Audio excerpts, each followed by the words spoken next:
Everyone's asking what you're going to do this year, what goals you're setting, what you're going to achieve, what you're going to build, what you're going to become. And those are fine questions, but they're the wrong starting point, because before you decide what you're going to do, you need to decide what you're going to carry, what principles, what commitments, what truths are going to guide every decision, every action, every moment. The Stoics understood this. They didn't start with outcomes.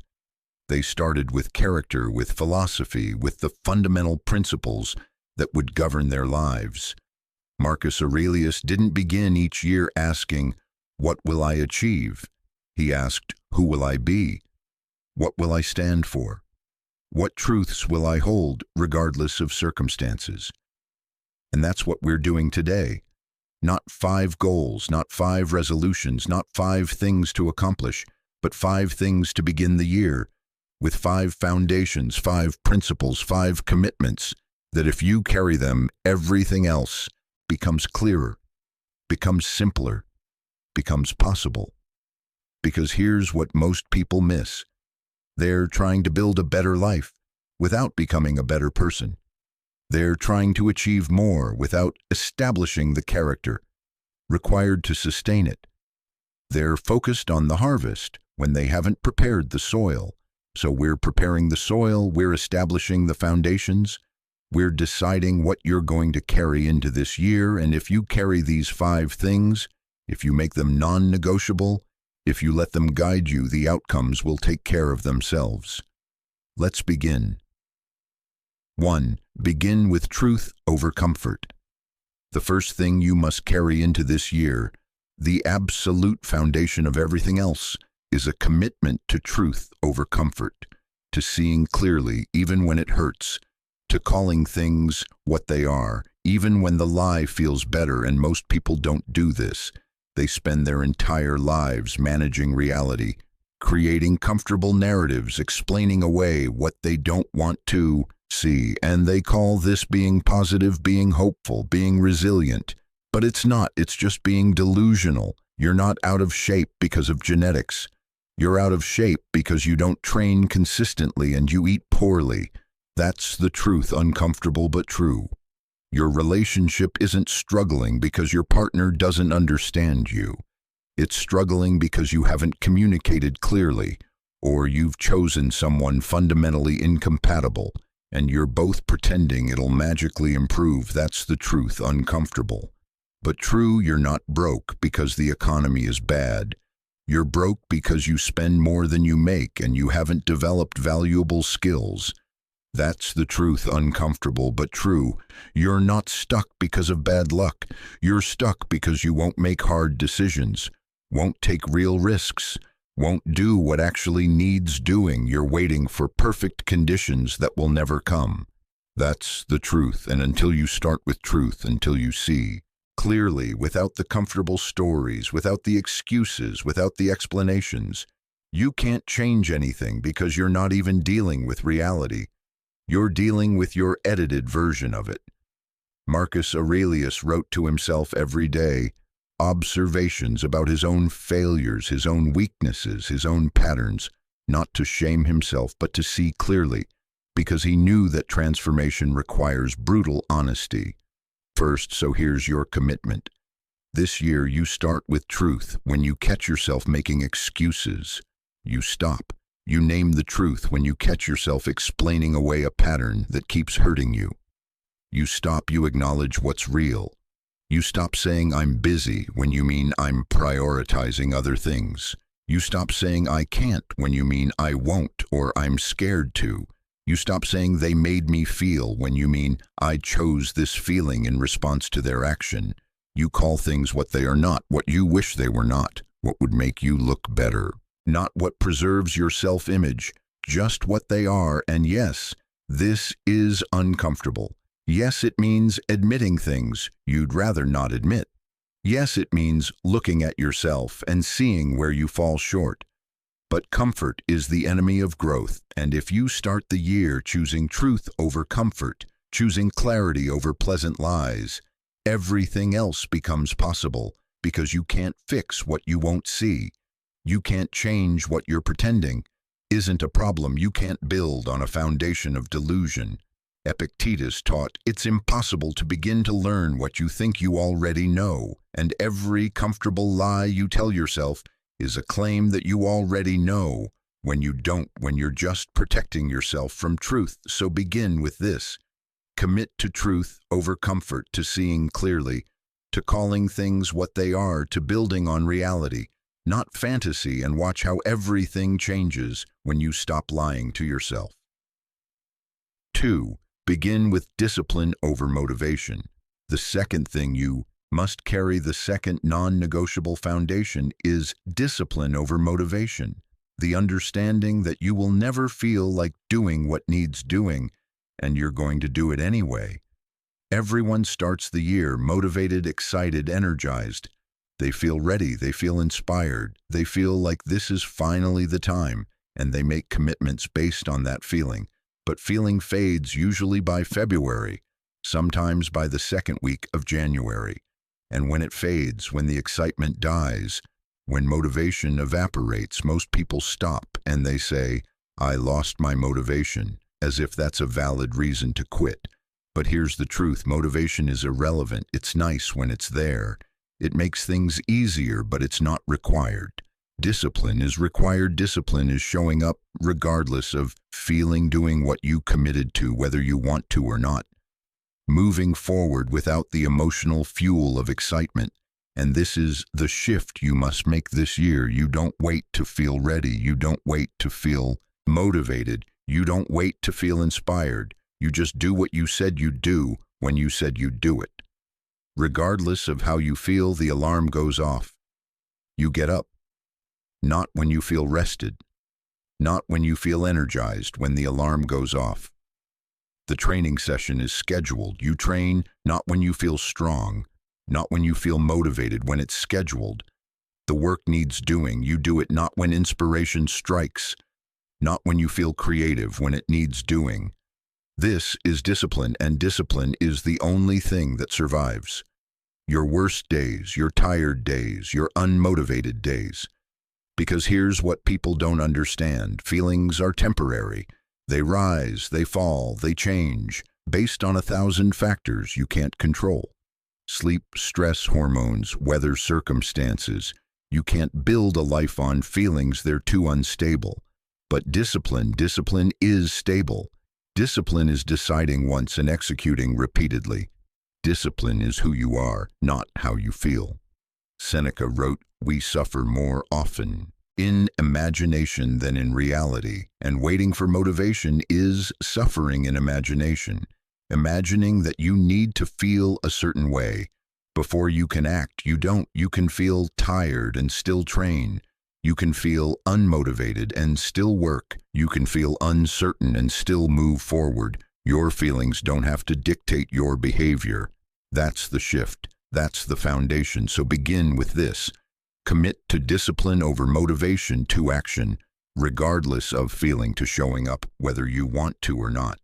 And here's what happens when you make this commitment. When you prove to yourself over and over that you can act without emotional fuel, you develop something rare. You develop the capacity to do what needs doing when it needs doing, not just when it feels good. And that capacity, that's power. That's the difference between people who start and people who finish. Most people are slaves to feeling. They act when they feel like it. They rest when they don't. They're controlled by emotional weather, and they wonder why nothing lasts. But when you carry discipline, when that's your foundation, you're not controlled by feeling, you're guided by commitment, and commitment outlasts feeling every single time. Begin with discipline over motivation, and everything else becomes possible. 3. Begin with fewer people, deeper bonds. The third thing you must carry, and this one most people resist, is a commitment to fewer people and deeper bonds, to quality over quantity. In every relationship, we live in a world that celebrates connection, that tells you to network, to expand, to know everyone, to maintain every relationship, to never let anyone go. And the result is you have 100 shallow connections and no real depth. Anywhere you have people you text, but don't actually talk to people you see, but don't actually know people you're connected to, but not actually connected with. And this year, that changes. This year, you begin with the understanding that your time, your energy, your attention, these are limited, and every person you give them to is a choice, and you're going to choose quality. This doesn't mean being antisocial. It doesn't mean cutting everyone off. It means being intentional about who gets access, about who you invest in, about which connections you deepen and which ones you let naturally fade. Because here's the truth, not every relationship deserves to be maintained. Some people were right for who you were, but wrong for who you're becoming. Some people drain more than they give. Some people keep you small, not because they're evil, but because they need you to stay the version of you they're comfortable with. And this year, you're going to be selective. You're going to identify the 5, maybe 10 people who actually matter, who actually add value, who actually show up, who actually invest back, and you're going to deepen those bonds. You're going to have real conversations, not surface pleasantries. You're going to share actual struggles, not just highlight reels. You're going to invest time, not just send occasional texts, and everyone who doesn't make that cut. You're not going to fight with them or explain. You're just going to become quietly unavailable. You're going to create natural distance through selective presence. Marcus Aurelius wrote, "Accept the things to which fate binds you, and love the people with whom fate brings you together, but do so with all your heart." Notice, with all your heart. Not with divided attention, not with shallow engagement with everything you have. But you can't love everyone with all your heart. You don't have enough heart for that. So you choose and you go deep. Seneca taught, associate with people who are likely to improve you. And that's the standard, not people you've known the longest. Not people who make you comfortable. People who improve you, who challenge you, who make you better. And yes, this means some relationships end. Yes, this means some people feel the distance and don't like it, but their discomfort is not your responsibility. Your growth is so. Begin with this commitment to fewer people and deeper bonds, to being intentional about who gets access to investing deeply in the few rather than shallowly in the many, and watch how your relationships transform when you stop trying to maintain everyone and start building with the right ones. 4. Begin with long vision, short action. The fourth thing you must carry is the ability to hold two truths simultaneously, to think in years while acting today, to have long vision with short action. Most people do one or the other. They either think only about today, only about immediate gratification, only about what feels good now, with no consideration for tomorrow. Or they think only about the future, about 5-year plans, about someday, about when conditions are perfect, and they never act today because they're waiting for that future. But wisdom is holding both. It's knowing where you're going while focusing on the step in front of you. It's building for 10 years from now by doing what matters today.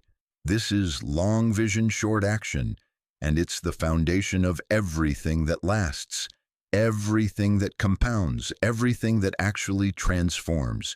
You have to think long. Who do you want to be at 40, at 50? What kind of man, what kind of character, what kind of life? Not what do you want to have achieved, but who do you want to be? That's long vision, and most people never develop it. They're just reacting to whatever's in front of them, chasing whatever feels urgent without any sense of direction. But you can't navigate without direction. You can't build without a blueprint. You need to know where you're going, even if the path isn't clear, so you develop long vision. You decide who you're becoming. You imagine the man you want to be in 10 years, and you get specific. How does he think? How does he move? How does he handle pressure? What are his standards? What doesn't he tolerate? That's your North Star. That's your long vision. But here's where most people fail. They develop the vision and then they wait. They think, I'll become that person someday. I'll work toward that eventually. And meanwhile, They do nothing. That's where short action comes in. You ask yourself every single day, what would that man do today? The man you're becoming, the man 10 years from now, if he was facing what you're facing, what would he do? And then you do that today. Not tomorrow, not next week, today. You close the gap between who you are and who you're becoming. One action at a time, one decision at a time, one moment at a time. This is how transformation works. Not through grand gestures, not through massive overhauls, but through daily micro-alignments between your long vision and your short action. Epictetus taught, first say to yourself what you would be, and then do what you have to do. Long vision, what you would be. Short action, do what you have to do. Not eventually, not when you're ready now. Today, this moment, and when you carry this, when this is your foundation, you stop getting lost in either extreme. You don't sacrifice today for some imaginary future, and you don't sacrifice your future for today's comfort. You honor both, you think long, you act short, and you trust that daily alignment compounds into the transformation you're seeking. So begin with this, develop your long vision, know who you're becoming, and then act today as if you're already him, and watch how consistency in that alignment creates the man you imagined. 5. Begin with character over achievement. And the fifth thing, the final foundation, the one that matters most, is character over achievement. The understanding that who you are matters more than what you've done. Society will tell you the opposite. It will measure you by your achievements, by your titles, your income, your accomplishments, your status, and if you're not careful, you'll spend your entire life chasing those external markers. While your character erodes, you'll compromise your values for success. You'll break your word for opportunity. You'll sacrifice your integrity for advancement, and you'll arrive at your goals as someone you don't respect.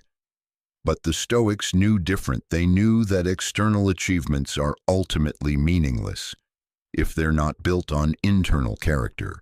Marcus Aurelius ruled the most powerful empire in the world, and every night he examined his own character. Not his achievements, not his victories, his character. Did I act with integrity today? Did I keep my word? Did I treat people fairly? Did I live according to my values? That was the measure, not what he accomplished, but who he was while accomplishing it. And this is the foundation you must carry this year, the commitment to build character, even when it costs you achievement, especially when it costs you achievement. Because here's what happens when you chase achievement. Without character, you might win. You might get the promotion, the recognition, the success, but you'll lose yourself. You'll become someone you don't actually respect. But when you build character first, when that's non-negotiable, when you refuse to compromise your values for outcomes, something different happens. You might not achieve as quickly. You might not advance as fast. You might pass on opportunities that require you to bend, but you'll build something that can't be taken from you. You'll develop internal worth that doesn't depend on external validation. And paradoxically, that character, that integrity, that refusal to compromise often leads to greater achievement than the shortcut ever would. Because people trust character, they follow character. They invest in character, and they abandon people who lack it the moment things get difficult. So what is character? Character is keeping your word when breaking it would be easier. Character is telling the truth when lying would benefit you. Character is doing what's right when no one's watching. Character is maintaining standards when everyone else is cutting corners. Character is who you are in the dark when no one knows, when there are no consequences, when you could get away with it.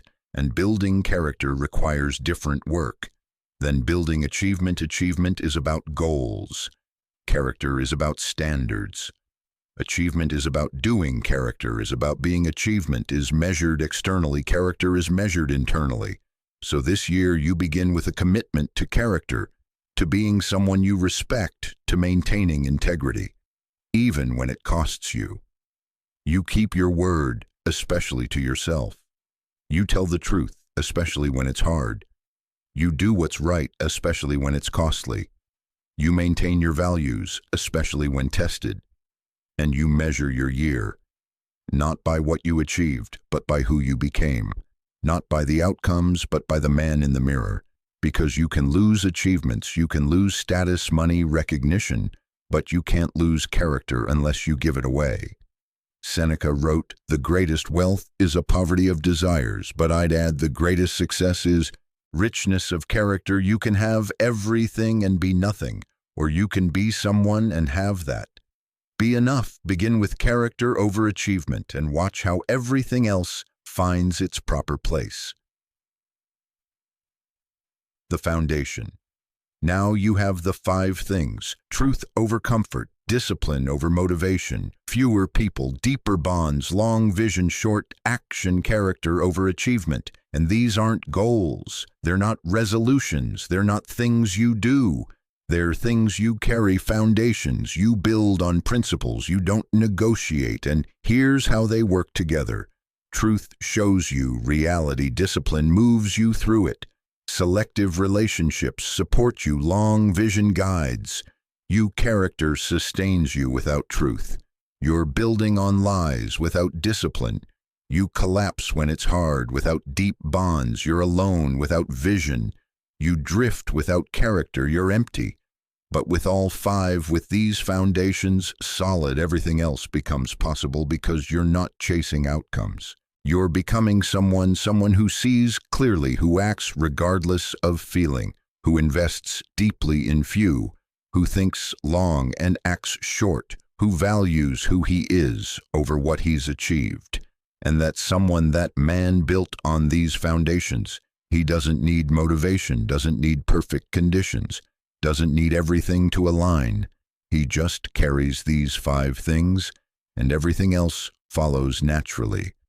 Marcus Aurelius wrote, "The happiness of your life depends upon the quality of your thoughts." And these 5 things, they're about thought quality, about what you carry, about the foundations you build, about the principles you don't negotiate. Most people will start this year with excitement, with goals, with plans for what they'll achieve. And by March, they'll be exactly where they are now. But you're starting different. You're not starting with outcomes. You're starting with foundations, truth, discipline, selective depth, long vision, character. Carry these 5 things. Let them guide every decision, every action, every moment, and watch how transformation stops being something you chase and becomes something you build. Epictetus taught, "Some things are in our control and others not."